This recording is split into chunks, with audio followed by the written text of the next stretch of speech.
I don't care if people turn around and goes, you're a racist, because it's naivety. I think it's fear.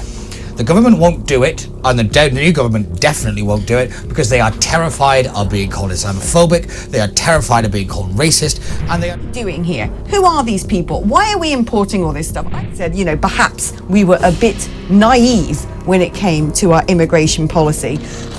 Would you believe that 85% of people who apply for asylum in Ireland at Dublin Airport, 85% claim that they've lost their passport? There's been a 462% increase in LGBT hate crime, and then look at the net migration figures again. Do you think that's a coincidence? And I'll tell you why. It's all about crimes and migrants committing crimes. As we all know, guys, a lot of European countries have been experiencing a critical shortage of skilled workers. We are looking at countries like the United Kingdom as well as the Republic of Ireland. So most of the European countries have resorted to hiring talent from overseas. It is the UK government, for example, and the Irish government who actually announced that there's a critical shortage of maybe its nurses or its carers, its doctors, accountants, and so forth and so on. And they indicate that they've opened their borders to people who are overseas, and people who are overseas can apply and come and live in the Republic of Ireland or in the United Kingdom. Perfect example is me. I'm here because they said there was a critical shortage of nurses, and I applied from overseas and I came and started working in the United Kingdom. However, there is a problem, guys. This was highlighted in one of my live videos a few days ago. A lot of people were asking, why is it that the United Kingdom advertises jobs, the Republic of Ireland advertises jobs, but whenever information about these jobs is shared with people who are overseas, there is always a backlash from some of the Irish people as well as a backlash from some of the British people, some going to the extent of even threatening YouTubers. So people were asking, why is it that people are reacting in that way? And I said, I'm going to do a separate video which is going to give you an insight into why the British and the Irish are complaining about high levels of migration from overseas, and they don't want people joining in from overseas. Not only that, guys, there's been an increase in the number of asylum seekers in the Republic of Ireland as well as asylum seekers in the United Kingdom. And a few days ago, it was announced that the new UK Prime Minister is going to grant amnesty to 100,000 asylum seekers. And people have not been happy about this. So in this video, guys, I'm going to be sharing with you a conversation between one of the journalists here in the United Kingdom as well as one of the presidents in the parties in the Republic of Ireland. You let me know what you think in the comment section, and I'll also share my own 2 cents in this. And if you're coming across my face for the first time, my name is Pauline Popomoyo, and this is the channel where we keep things real. If you're interested in relocating to overseas, be it the United Kingdom or the Republic of Ireland or any other country, I constantly share information on how you can migrate to these countries.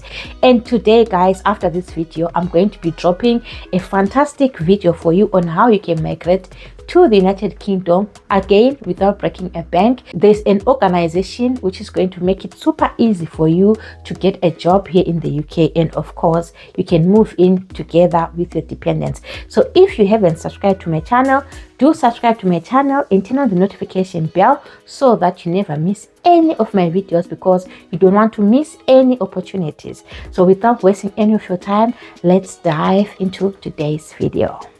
I'm going to do something which most journalists and presenters wouldn't dare do. That is going down the route of a particularly taboo story that is close to my heart, shall we say. And I'll tell you why. It's all about crimes and migrants committing crimes. And I'll tell you why this is particularly close to my heart, because to coin a favourite phrase of the left wing, it has been my lived experience over the past 3 years or so that a lot of crimes happening against women especially seem to be committed by people who aren't from this country. I've been followed home with a man in one of those Afghan kolpal hats chuntering away in some language all the way to my front door. I had to hide in my neighbour's house and pretend I didn't live in my house because he was lurking around outside hide crimes doing decent things to himself. That's right. I've also had my phone robbed off me by a Roma woman with a scarf on. And I'm like, yeah, what are we doing here? Who are these people? Why are we importing all this stuff? I cannot walk down the streets where I live anymore without weird men leering at me, making comments. Look, I'm not one of these Me Too movement women. When it was builders wolf whistling from vans, I don't care. Sometimes it brightens up your day. Because what they don't do is they don't get into your personal space. They don't trail you. They don't physically approach you. They don't follow you to your front door. It's a very different sort of more harmless thing, a wolf whistle, than some of the stuff I'm being subjected to now. And some of the stuff my best mate who lives around the corner, again, her lived experience. Also, guess what? A woman with long blonde hair. She has 4 teenage daughters. All of them now have at some point been sexually assaulted. They have been groped, they have been followed. They are scared living in London. What is going on? So I am going to keep talking about this. I don't care if people turn around and goes, you're a racist, because my safety and the safety of women in this country is paramount. That is way more important than offending certain communities who, quite frankly, have men with medieval values when it comes to women, and I ain't standing for it. So I'm going to keep on this subject. Now, one thing I think we need to do in this country is publish statistics on crime by nationality. We don't do it. Apparently we don't keep them. We're too lily-livered. Oh, we keep statistics on the victims of crime by nationality, so we can turn around and go, oh look, it's all poor people who are not from here being targeted. What about the fact that actually, if you look on, there's this brilliant website about organised crime around the world. The contributors to that are people like the CIA, Interpol, Europol, and they've got all the stats of who's committing crime where in what countries. It's an amazing deep dive. You can sort of go onto this map and zoom in on a particular nation that explains all the sort of trends and patterns. About 90% of our organised crime was being committed by Albanians. I mean, for crying out loud, what are we importing? Now, countries that do actually publish their statistics, Scandinavian countries, I've got some of them here, and so I want to sort of run you through a bit of this. Now, Denmark increased its level of non-Western born immigrants between 2020 and 2023 by a staggering 158%. 158%. Turns out, at the same time, crime went up by 31%. Is there a correlation? Well, sex offences went up by 248%. And when you look at their league tables, the vast majority of those sexual offences are being committed by men who were not born in Sweden. They weren't even born in European countries or Western countries. That was Denmark, sorry. Now, Sweden, in that same period, their level of non-Western immigration went up by 86%. Overall crime went up by 24%. Is there a correlation? Well, I don't know. Rape went up by 359%.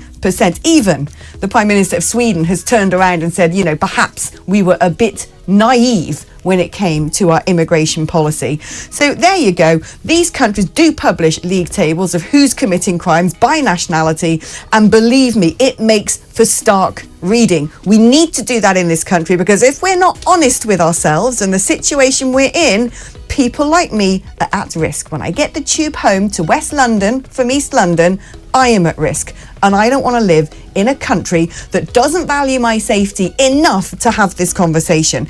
Now, a country that might find that this is soon going to be in train is Ireland, because they had 3.8 million as a population, and that's staggeringly gone up to 5.3 million in just a matter of years because of, you guessed it, loads of inward migration, a 39% increase in non-Western migrants. The Irish, it seems to me, are already flexing their muscles, the Irish public, and getting pretty annoyed at some of the tent cities popping up. And believe you me, if there's going to be an insurrection on this issue anywhere, I reckon it'll be Ireland. So let's cross over now and speak to the president of the Irish Freedom Party, Herman Kelly, and get his thoughts on this. Herman, how are you doing? Hello, Alex. Great to see you. Yeah, well, great to see you. It is very brave of you to talk about this, because we both know it's very un-PC to do so.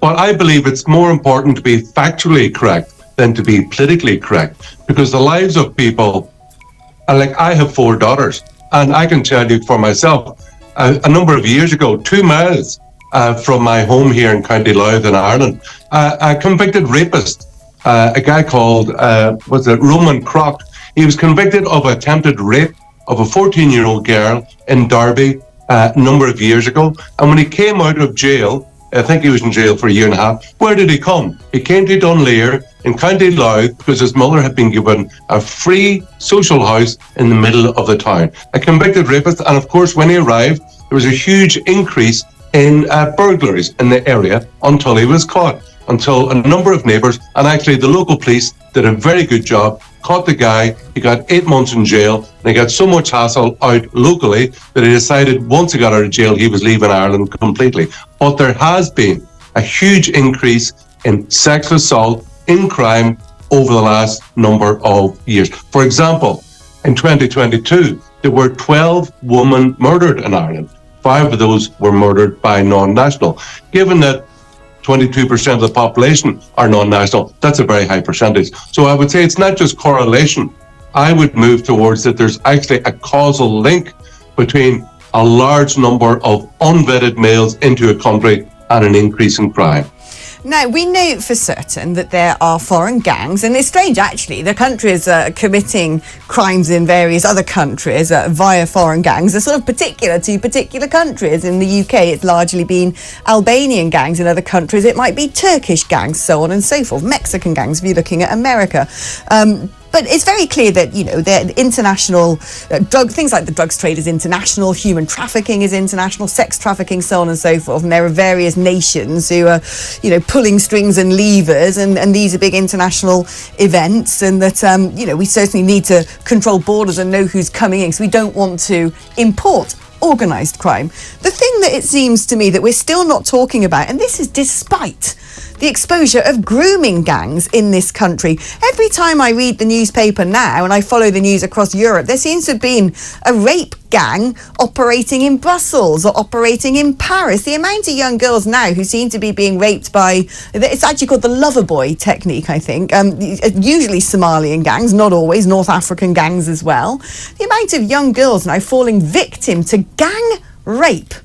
Gang rape, that is one of the most horrific things that can happen to a little girl, and almost every single time these gangs are coming from countries who, to put it in a mild manner, don't share our cultural values. I think people have to begin to be honest and call it what it is. Because if, as you say, if we look at the ethnicity and culture and religion, like, let's talk what it is. It's a Muslim, Islamic religion of these people. They're normally Algerian, Pakistani, Somalian, almost without exception, all across England and various other countries as well. And it's rape jihad is what is going on. It is the damage to young girls and the humiliation of men within their culture as well, to come in, to dominate and say, we're in charge now. That's what it's about. Now, let's talk a bit, and I always have to do sort of disclaimer, little asterisks, and say, you know, clearly not all Muslim men behave like this. But I think you are absolutely right in pointing out the common denominator with those countries that we are listing is that religion, or some of the cultural practices connected to that religion. I mean, let's not forget women in Iran aren't exactly having a lovely time, and the Taliban happily lob rocks at women accused of adultery and so forth. I mean, it's not exactly brand new information to people to say a lot of Muslim countries treat women pretty appallingly. But let's look at what's going on in Ireland now, because, you know, we think we've got a problem here in the UK when it comes to illegal immigration, the people coming over on boats. In Ireland, some of the scenes you're seeing in Dublin with these tent cities are absolutely out of control. And that is what you're seeing in the tent cities is only the tip of the iceberg, because that's people living on the street. But the really serious problem is, one is a huge lack of housing, which has come about, and two is the increase in criminality, serious criminality. Now, between 2022 and 2023, in 1 year, there was like almost a 50% increase in murder in Ireland. What? So there was a 50% increase in the murder rate. I think it went up from 25 to 47 in 1 year. When you have a very sharp increase in the number of unvetted males, you don't know these people coming in, you don't know their name, you don't know who they are, like, you don't know where they're from, you don't know if they have a criminal record.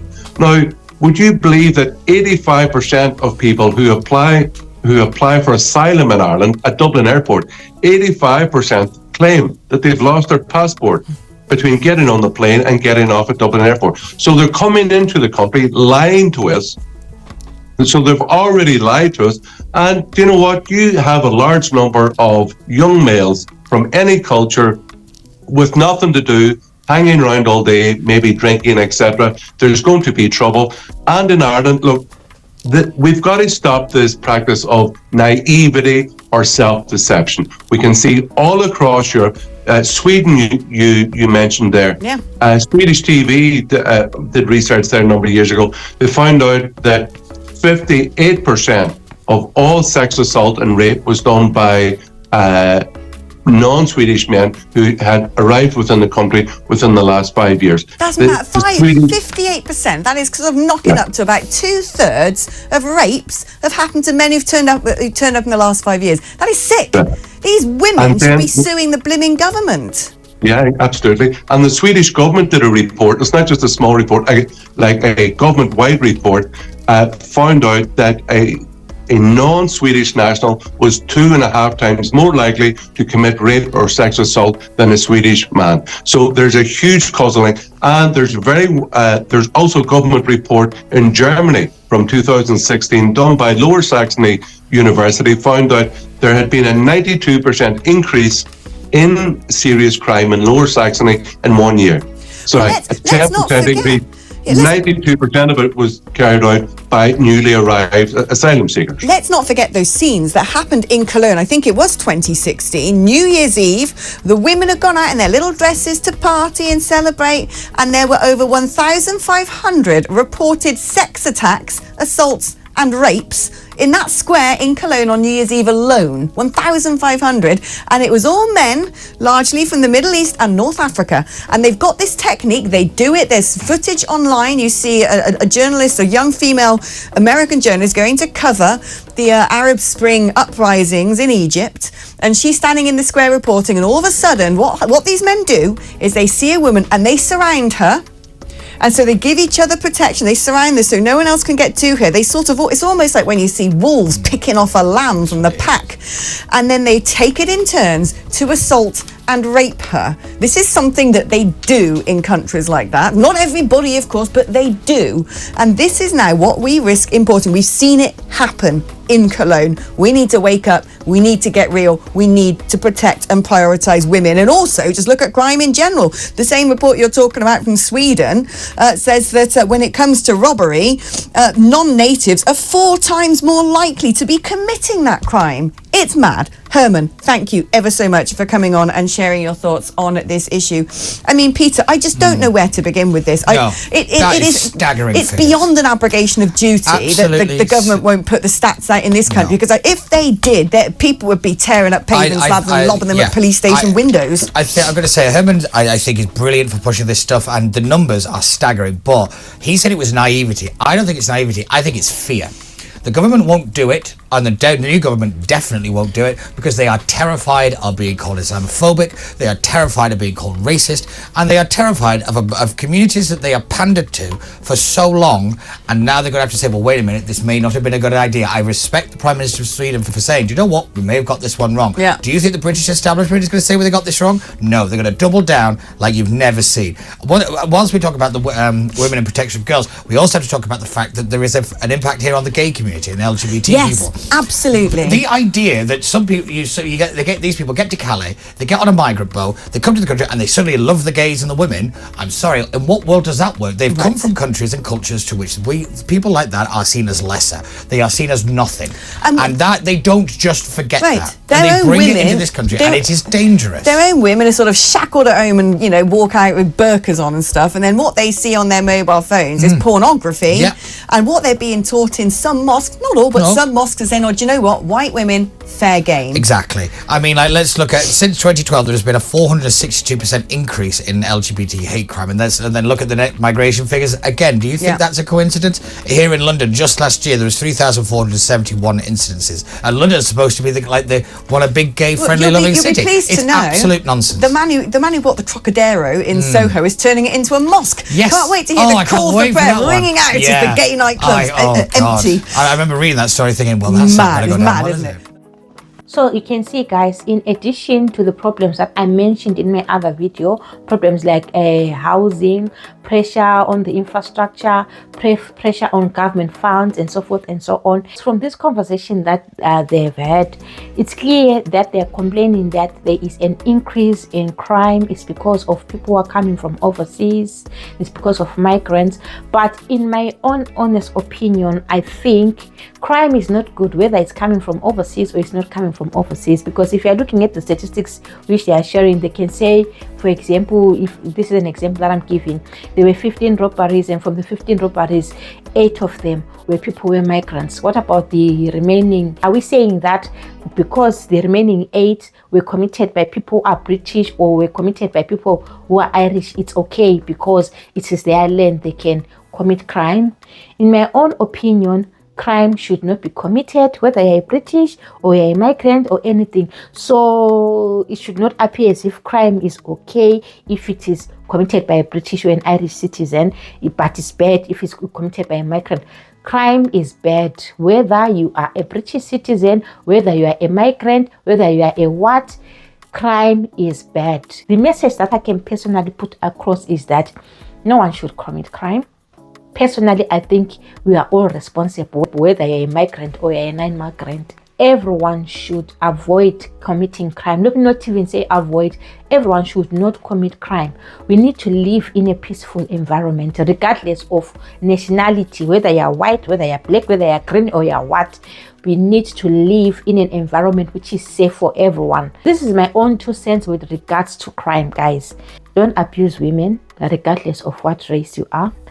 Do not commit crimes like murder, robbery, stealing, cheating, everything. Any form of crime should not be committed, be it you are a citizen or you are a non-citizen. Do let me know what your thoughts are in the comment section. Otherwise, this is what I wanted to share with you so that you also have an insight into why some, because it's not all of them, why some British and some Irish don't want people from overseas. Why am I saying it's not all of them when the government is opening borders for people to come from overseas? They are British, they are Irish, but they are keen on taking people from overseas, which means they don't mind having migrants in their country, but the citizens of the country do mind. So this is what I am basically saying, guys. So for those who are interested in locating the overseas, guys, later on today, I'm going to be dropping a fantastic video for you, which is going to enable you to get any job in any European country, whether it's Luxembourg, UK, Ireland. So if you have not subscribed to my channel, do subscribe to my channel and turn on the notification bell so that you don't miss when I drop my next video. Otherwise, thank you so much for watching, guys. I will see you in my next video. Bye.